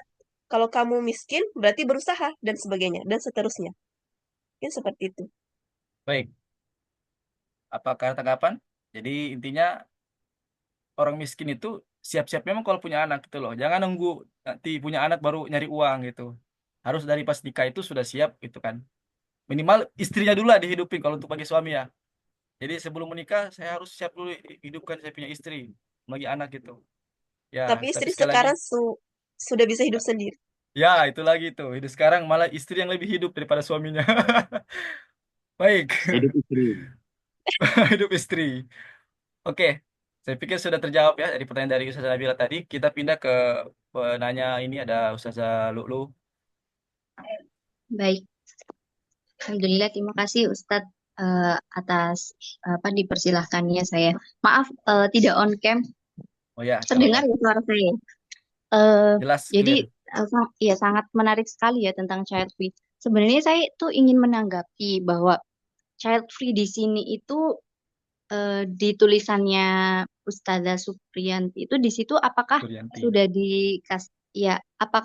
dikasih tahu tentang kasus-kasus child free atau dampak-dampak child free. Karena di Jepang zaman dulu itu mereka kan menganut child free terus membatasi anak. Akan tetapi ternyata masa-masa sekarang mereka itu mendapatkan dampaknya. Dampak buruknya adalah mereka itu justru sekarang mereka sedang kekurangan anak-anak, mereka sekarang kekurangan anak muda. Justru mereka sekarang malah menggembor-gemborkan untuk ayo cepat-cepat menikah, akhirnya mereka biar punya anak. Terus dampak buruknya adalah sebenarnya dampak buruknya ternyata di negara juga ya. Justru malah negaranya akhirnya isinya kalangan tua. Terus sekolah-sekolahan kan notabene untuk anak-anak ya, anak-anak dari usia dini sampai ya SMA lah atau kuliah gitu ya. Jadi mereka malah banyak sekolah-sekolahan yang off. Ya, sekolah-sekolahan di Jepang pasti bagus-bagus, malah banyak yang off karena kekurangan anak-anak untuk sekolah gitu. Jadi gedungnya ada tapi siapa yang mau diajarin. Jadi sebenarnya konsep child free ini sebenarnya punya dampak buruk sih. Itu kan Jepang sudah mengusung konsep child free itu kan udah berapa tahun yang lama ya, udah berpuluh-puluh tahun. Ternyata setelah itu dampaknya tuh sekarang justru mereka sekarang mengejar-gencarkan untuk orang-orang atau kaum muda itu cepat-cepat menikah terus punya anak gitu kan. Jadi justru mereka dampak buruknya tuh sekarang jadi kestabilan negara juga terganggu gitu ya. Jadi sebenarnya di Al-Quran itu kalau menurut saya itu bukan ada pilihan child free atau enggak. Malah justru Allah tuh kayak apa ya, menghimbau untuk kita tuh punya anak, ternyata ada apa ya, jangka panjangnya itu nanti akan ada, kalau kita nggak punya anak tuh mungkin akan ada dampak buruknya gitu. Itu kan kalau misalkan memang sudah ditakdirkan nggak punya anak itu kan beda lagi ya. Ternyata itu ada dampak buruknya gitu. Kalau kita secara jauh dan ngelihat kasusnya Jepang, sekarang kan Jepang malah istilahnya mereka mencari orang untuk cepet-cepet menikah, terus habis itu biar punya anak dan bisa sekolah dan untuk melanjutkan generasi negaranya kan, gitu. Kalau mereka anak-anaknya juga udah kosong, terus isinya orang tua, ya kestabilan negara juga terganggu. Jadi sebenarnya child free ini memang apa ya? Tadi kan kalau apa teman-teman mengatakan bahwa child free ini tuh pilihan sebenarnya. Mungkin itu dilihat dari jangka pendeknya, karena tidak melihat dari jangka panjang. Dan Jepang itu sudah apa ya, sudah mendapatkan dampak buruk itu gitu. Itu sih. Jadi itu sih tanggapan saya aja mungkin. Apakah di tesis beliau, tesis Ustazah, apakah ada kasus-kasus itu sudah dikasih tahu apa dampak child free kayak gitu? Itu sih Ustazah. Baik, terima kasih Ustaz. Ya, baik, langsung saja ditanggapi. Oke, baik. Terima kasih atas tanggapannya. Semoga bukunya segera cetak karena Amin. sekarang masih proses diedit. Jadi dalam tesis saya sudah membahas banyak dampak dari child free ini. Salah satu tadi yang sudah dijelaskan secara detail oleh saudari Ustazah Lulu ya. Salah satunya di Jepang. Saya sudah membreakdown beberapa penelitian bahwasanya child free dalam jangka panjang itu memang akan memusnahkan manusia secara secara secara kasarnya begitu, dengan adanya Jepang yang kurang penduduk. Dan kalau saya kemarin melihat data terakhir bahwasanya Indonesia mengalami penurunan jumlah Kakak. pernikahan tiap tahunnya, angka-angka pernikahan, karena salah satu alasannya yaitu tadi takut takut takut takut ekonomi, takut lingkungan dan semuanya. Dan apakah itu ada dan kembali ke Chelsea tadi, apakah ada dampak negatifnya? Banyak. Salah satunya nanti kita kekurangan populasi. Nanti kan kita ada ledakan populasi tahun 2000 berapa? 2050 ya? Yes. Ledakan populasi itu. Nah, itu kan karena kita ya tahun 2045. Nah, itu kan adanya ledakan populasi itu bisa mencapai puncak emasnya Indonesia karena Indonesia di sini belum menerima secara full child free itu. Nah, seandainya Indonesia sudah menerima child free itu secara legowo, maka puncak emas itu tidak akan terjadi. Jadi, saya sudah jelaskan bahwa saya dampak child free itu ada. Makanya dalam kesimpulan saya menekankan, meskipun child free ini dengan berbagai alasannya itu mengandung makosid, akan tetapi child free ini bukan sebagai suatu slogan yang harus kita patuhi. Ayo child free, enggak. Tapi kalau kita tidak siap secara ekonomi, kita harus memperbaiki ekonomi. Kalau tidak secara lingkungan, kita harus memperbaiki lingkungan. Jadi lebih ke alasan kita kenapa, kemudian alasan itu harus diperbaiki supaya child free itu bukan menjadi sebuah pilihan pada akhirnya. Tapi kalau kamu tidak siap, ya child free itu pilihan. Seperti itu. Terima kasih. Ya, terima kasih Ustazah. Jadi Baik, Tetap Ustazah, kesimpulan awal syukran. dari kesimpulan awal. Jadi child free ini mungkin bisa bilang pilihan, tapi pilihan terakhir mungkin. Intinya ya orang semua kalau mau menikah pasti pikiran pertamanya itu adalah punya keturunan, menyelamatkan keturunan. Tapi kalau memang kayak Cinta Laura ini, nah ini akan masuk pada pertanyaan-pertanyaan yang ada di kolom komentar ini. Jadi Cinta Laura itu kenapa dia memilih child free padahal dia takut masa depan? Tadi sudah disinggung ya, dia ini takut bukan karena ekonominya ya, orang kaya kok gak takut ekonomi. Dia takutnya karena lingkungannya itu loh, lingkungan apa toksik segala macam itu mungkin. Jadi kekhawatirannya mungkin bagi saya, terutama saya sendiri, oke, dan peneliti tadi bilang gitu juga, terlalu berlebihan kadang. Tapi tidak salah, itu kan itu pendapat dia dan kita tidak boleh menyalahkan. Kalau bagi saya sendiri ya, coba tes dulu lah. Kalau punya anak sekali apa namanya, coba bawa anak yatim misalnya, dirawat gitu dari kecil. Kalau misalkan dia bisa hidup dengan normal, lagian juga itu kan tugas orang tua juga untuk menjaga lingkungan dia. Tapi Cinta Oh, Laura belum juga punya anak tapi sudah pesimis. Anak saya maaf bakal Wir, nakal. saya tambahkan, maaf maaf. Tadi ada ketinggalan. Memang Cinta Laura ini kita bisa mencari di video ya, di YouTube maksudnya. Cinta Laura ini memiliki alasan tidak mempunyai anak karena melihat lingkungannya belum belum siap, banyak anak-anak yang menjadi pengemis. Akan tapi Cinta Laura ini merubah ketidaksiapannya dia dengan merawat banyak anak jalanan. Jadi dia Ya, berpikir itu deh. saya lebih baik merawat banyak anak jalanan daripada saya menambah anak lagi, begitu seperti itu. Ya, Jadi bisa dilihat di YouTube banyak kok. baik. Ya, itu biasa. Jadi kita apa pandangan kita kepada beliau jangan terlalu negatif berarti ya. Belum puasa kita disuruh ustazah memang. Oke, baik. Memang kenyataan begitu. Jadi sekali lagi itu pilihannya dia dan itu kita tidak bisa kita bisa bilang salah dan benar juga. Dan di sisi lain kan tadi sudah dibicarakan ya dia juga membantu beberapa anak jalanan dan itu. Dan kayaknya saya pernah baca juga ya, CRV itu biar tujuannya yang mungkin agak menggeliti bagi saya adalah menjaga agak tubuhnya itu tetap untuk perempuan ya, tubuhnya tetap ideal lah gitu. Karena kalau hamil itu bisa dibilang apa namanya itu mungkin perlu apa ya, kalau saya belum belum berani bilang juga gitu. Jadi kayak perut perempuan itu agak melar setelah melahirkan kemudian jadi itu. Tapi ya, itu tergantung treatment juga dari masing-masing ibu-ibu. Oke, kita pindah aja dulu pembahasan ini pada pertanyaan berikutnya. Nah ini ada dari pertanyaan eh Ustadz Aden Sudarman.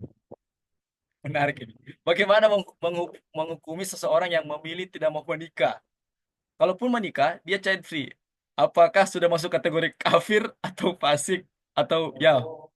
Nah, bagaimana untuk kasus para ulama yang tidak menikah? Artinya mungkin saya mungkin sedikit tambahkan tidak sempat menikah mungkin ya sampai akhir hidupnya seperti Imam Ghazali, Imam Nawawi misalnya. Tapi kalau Ustaz Abdul Muhyi Nawawi menikah. Oke, langsung saja kita tanggapi. Susah. Oke, jadi Chelsea ini kalau saya di dalam penelitian saya ini tidak ada unsur kafir dan sebagainya ya. Jadi Chelsea itu adalah pilihan. Saya tekankan Chelsea itu adalah pilihan atau pilihan terakhir kalau disebut tadi musawir. Kemudian adapun beberapa ulama yang tidak sempat menikah di dalam tesis saya juga saya sudah breakdown semuanya. Kemudian ada sebuah kata pepatah salah satu cara untuk menekuni keagamaan dengan baik adalah dengan tidak menikah. Jadi, kalau seseorang ingin mendalami agama dengan baik dan secara penuh, maka tidak menikah. Itu salah satu quote yang saya lihat di beberapa yang lewat. Nah, saya tidak tahu itu benar atau tidak. Akan tapi kalau kita lihat pertanyaan ini, bagaimana kalau kita tidak mau punya anak? Apakah itu kafir ya? Tidak sampai menggeser akidah seseorang karena itu tergantung alasan kita. Kalau alasan kita nanti saya tidak mau punya anak karena saya nanti akan musyrik dan sebagainya, itu berarti akidah. Tapi alasan yang dipaparkan tadi itu tentang lingkungan ekonomi dan psikologi. Jadi tidak ada kaitannya dengan kafir atau tidak. Jadi seperti itu. Baik. Ya, jadi sekali lagi sudah dijawab tadi. Kita garis bawahi, child free itu bukan termasuk dalam hal akidah ya. Jadi tidak akan dibilang kafir tidak akan dibilang apa, intinya ya itu pilihan orang masing-masing itu. Kemudian apa namanya? Apa terkait imam-imam yang tidak sifat menikah tadi itu ya mungkin ya jawabannya pada sederhana. Satu, mereka ini karena terlalu sibuk mencari ilmu, mendalami ilmu, tak ilmu agama dan ilmu sebagainya sampai tidak dapat menikah. Begitupun sama Imam Nawawi dan sebagainya. Dan kayaknya ada beberapa tulisan sudah membahas itu. Beberapa buku juga mengatakan beberapa ulama-ulama bahasa sederhananya jomblo, ulama jomblo ini apakah mereka membenci sunnah? Tidak, tidak membenci sunnah itu. Tidak sampai sampai kafir itu. Baik, masuk ulama itu jomblo jenis high quality. Kata Pak Muhyidd.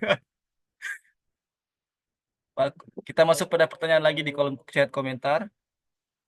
Ustazah Indrayanti, saya baru join di diskusi naksir dan tidak sempat mendengar materi. Mungkin saya ini ada kaitannya dengan materi pertanyaan saya. Bagaimana menanggapi kondisi yang mewabah pada pemuda dan pemudi kita, walaupun sudah matang secara ekonomi dan bekerja di posisi yang bagus, tapi enggan untuk menikah, apalagi punya keturunan. Ya, ini mungkin larinya kepada hukum mungkin ya, hukum hukum orang menikah itu. Jadi sudah mapan ekonominya, sudah sudah ya dari segi segala macam itu sudah full. Tapi kenapa dia nggak mau menikah itu? Mungkin bagi orang lain lah, ih sayang banget ya gitu. Ya silakan ditanggapi.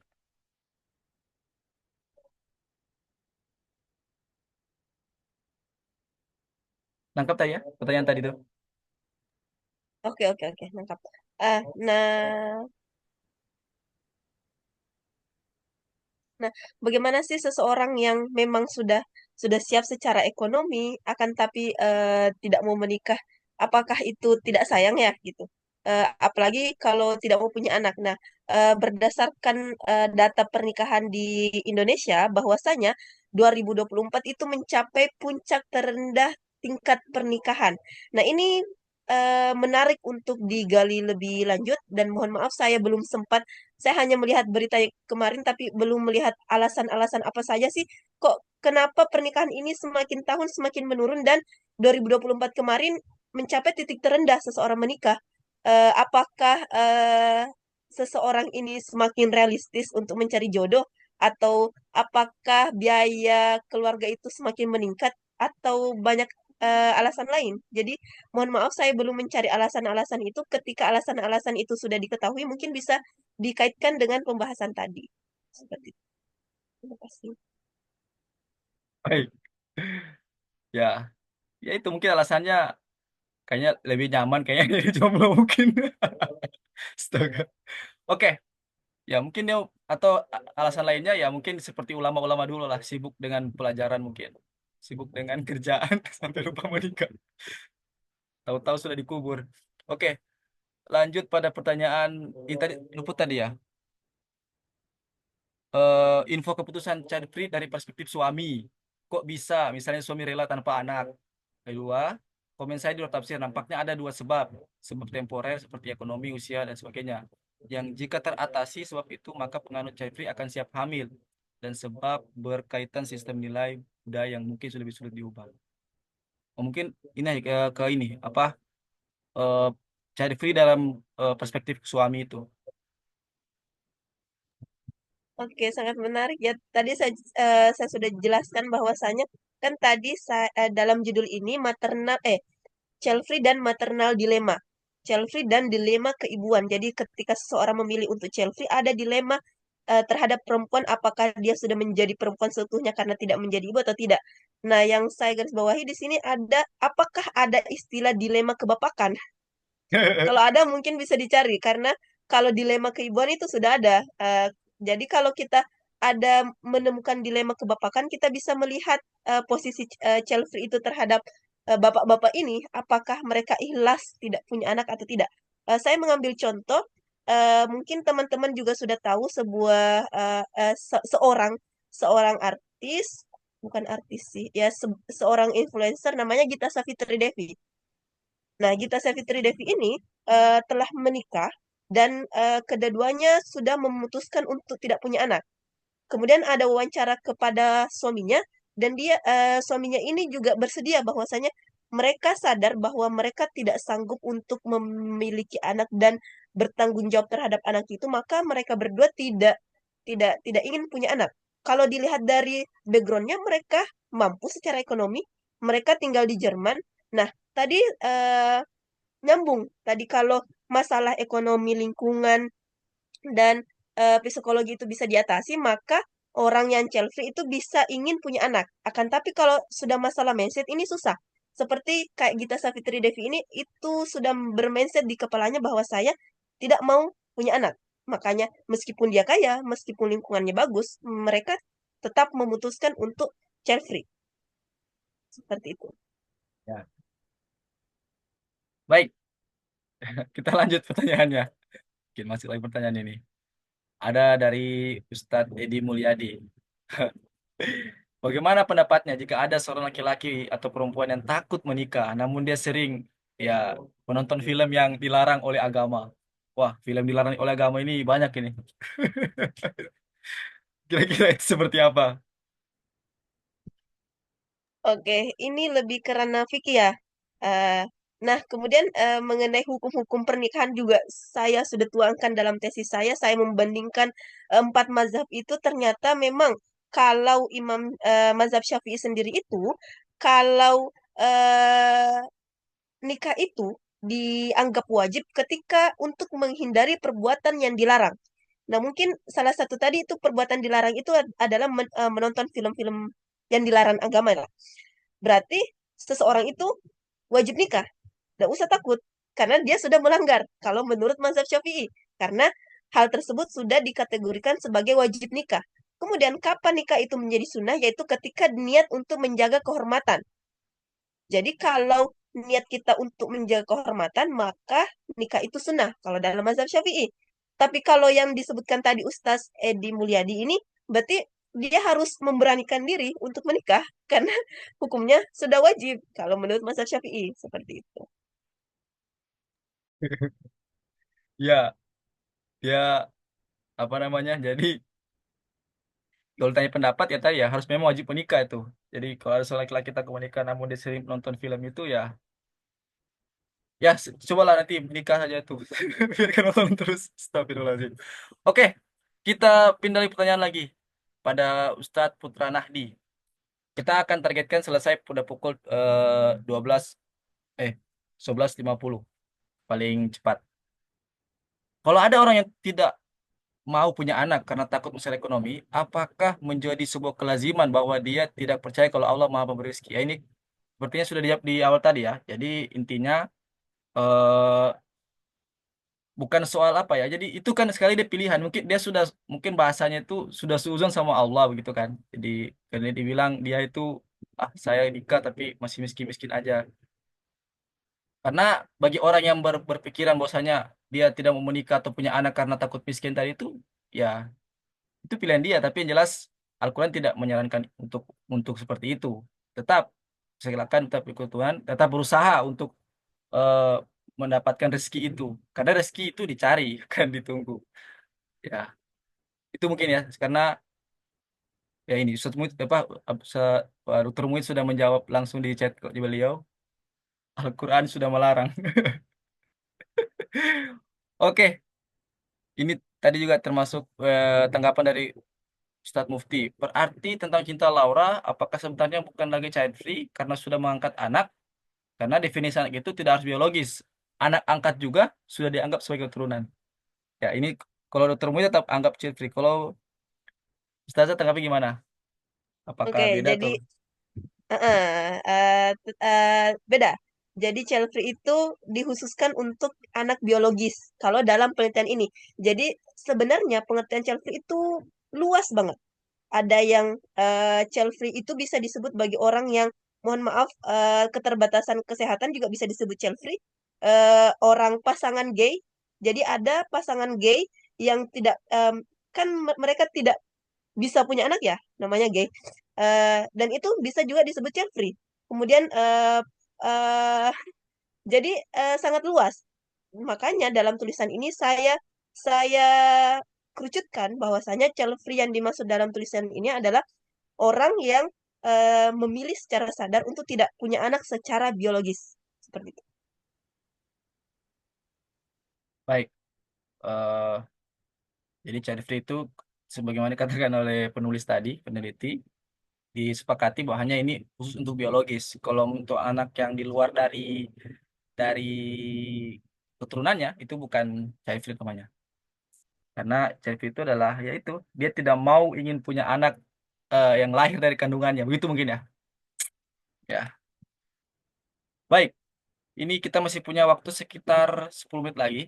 Apakah ada ingin menambahkan pertanyaan? Atau kalau memang sudah cukup, kita langsung tutup saja dan diberikan closing statement.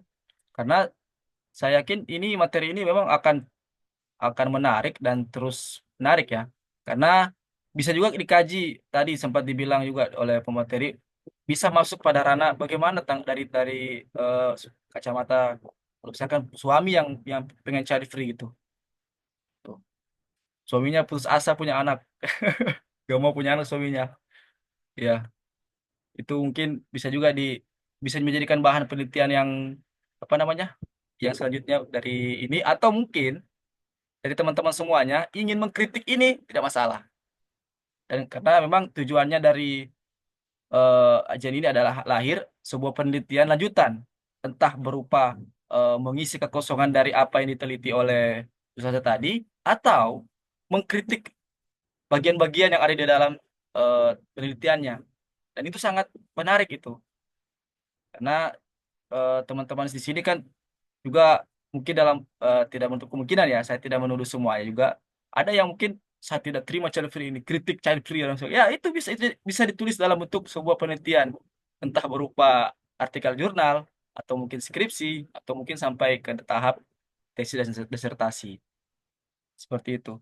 Saya tadi pengen nanya apa ya, lupa ya, tentang itu. Bagaimana kalau ada yang nikah dini itu kan anak-anak itu kan nggak punya pilihan itu. Yang nikah dini itu apa kayak misalnya di daerah di kampung istri saya itu di Sumeneb sana di pelosok lah, itu nikah dini sana masih sangat masif itu. Bayangkan, saya cerita sedikit.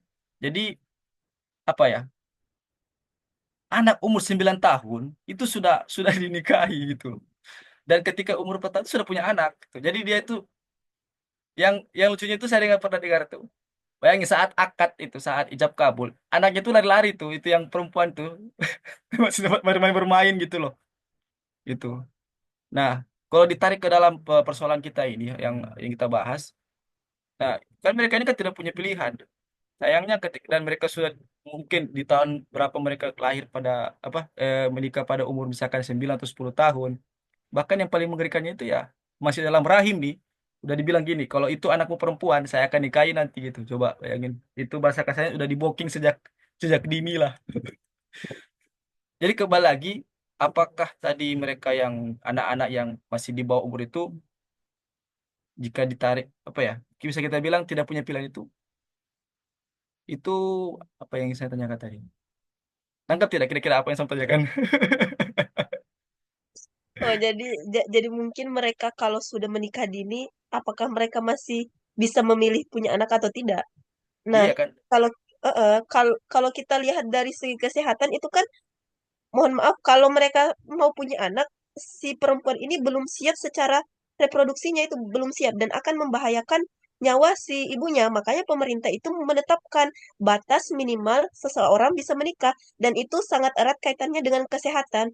Jadi kalau mereka memang dalam lingkungannya sudah dipaksa langsung menikah, mungkin ada beberapa dari keluarganya yang harus meyakinkan mereka jangan punya anak dulu karena itu bahaya.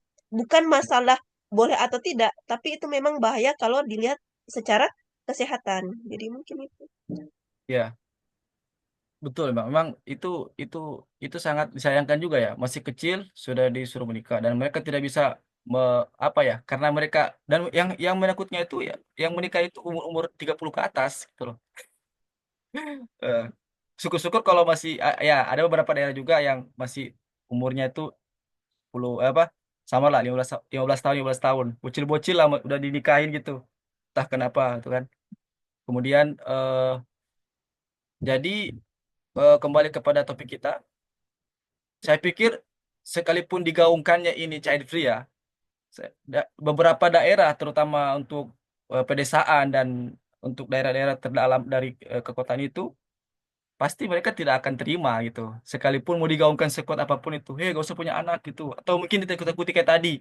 Nanti kalau kamu punya anak itu, anakmu nanti seperti ini, kayak gini, nanti gini. Ah, sekali lagi, ya itu pilihan. Mau dia punya anak atau tidak, tidak bisa kita untuk menyatakan itu salah atau benar. Baik, karena saya lupa dari tadi tidak ada pertanyaan lagi masuk, saya pikir kita sudah cukupkan saja. Mungkin bisa kita tutup dengan closing statement dari Ustaz Suryanti, mungkin sekitar beberapa kata atau kalimat yang ingin disampaikan kepada teman-teman yang hadir pada anak hari ini. Karena mungkin di jauh apa di daerah WIB sekarang masuk waktu zuhur. Silakan. Oke, baik. Sebelum ke kesimpulan, saya menekankan bahwa penelitian ini bukanlah akhir, jadi masih banyak celah yang bisa diteliti. Kayak tadi, apakah ada dilema kebapakan, bagaimana child free perspektif bapak-bapak. Karena saya pernah membaca bahwasanya kalau perempuan itu KB, apakah KB implan, hormonal, dan semuanya itu biasa aja. Tapi ketika laki-laki melakukan KB, salah satunya itu vasektomi, pasti itu ditanya, kamu dipaksa ya? Kamu dikasih uang banyak ya supaya kamu mau KB. Jadi banyak stigmatisasi terhadap laki-laki yang KB. Jadi mungkin teman-teman kalau mau meneliti lebih lanjut bisa meneliti child free perspektif laki-laki dan sebagainya. Mungkin seperti itu. Kemudian kesimpulannya, meskipun tadi child free itu dengan berbagai alasannya memuat maqasid syariah, hifzun nasl, hifzul mal, hifzul bi'ah, akan tetapi tidak serta-merta kita harus menggaungkan child free ini.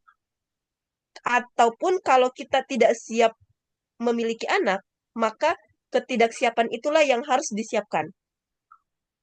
Mungkin cukup sekian. Wassalamualaikum warahmatullahi wabarakatuh. Waalaikumsalam warahmatullahi wabarakatuh. Baik, terima kasih. Itulah tadi closing statement dari Ustaz Suryanti, yang mana sekali lagi beliau mengatakan penelitian ini masih ada lanjutannya. Bagi teman-teman sangat terbuka untuk bisa masuk ke dalam penelitian tersebut, entah mau mengkritik atau menambahkan, silakan. Karena sejatinya namanya penelitian tidak ada akhir dan mungkin akan terus berkembang lagi. Jadi eh, terutama yang di sini ada yang mungkin PKUP yang masih bingung soal judul ya, angkatan-angkatan 345 bisa langsung konsultasi kepada beliau karena Ustazah Usainti ini merupakan angkatan pertama PKUP yang mungkin bisa jadikan sebagai mentor untuk membantu dalam penelitian terkait soal child free ini. Tapi tidak masalah juga kalau memang ada eh, bapak-bapak, ustadz-ustadz di sini yang ingin membahas ini juga silakan. Akan menjadi semakin menarik jika ini dikaji oleh laki-laki. Artinya laki-laki yang ingin mengkritik atau mendukung hak child free ini. Baik, itu saja mungkin kajian kita pada hari ini. Saya sebagai moderator, Ahmad Musawir, mohon maaf jika dalam membimbing acara ini, menjalankan acara ini banyak salah kata, salah ucap, dan apapun itu, saya mohon maaf. Dan juga kepada teman-teman yang hadir pada saat ini, kami berterima kasih dari awal sampai terakhir, sampai sesi ini berakhir. Dan kita akan ketemu kembali dalam naksir berikutnya pada hari Senin nanti dengan pemateri selanjutnya juga. Dan teman-teman diharapkan untuk bisa terus mengikuti kita semuanya sampai di akhir pertemuan ke-8. Dan insya Allah nanti ada sertifikat untuk para peserta yang istiqomah mengikuti kegiatan naksir ini dari awal sampai akhir. Jadi bukan cuma pemateri saja, tapi peserta juga. Dan untuk rekaman-rekamannya ini kami sudah sediakan di YouTube IB Tafsir. Yang teman-teman yang ingin melihat rekaman yang beberapa pertemuan sebelumnya kemarin tidak sempat terlihat, bisa langsung mengunjungi YouTube-nya dan bisa langsung di like dan subscribe juga boleh.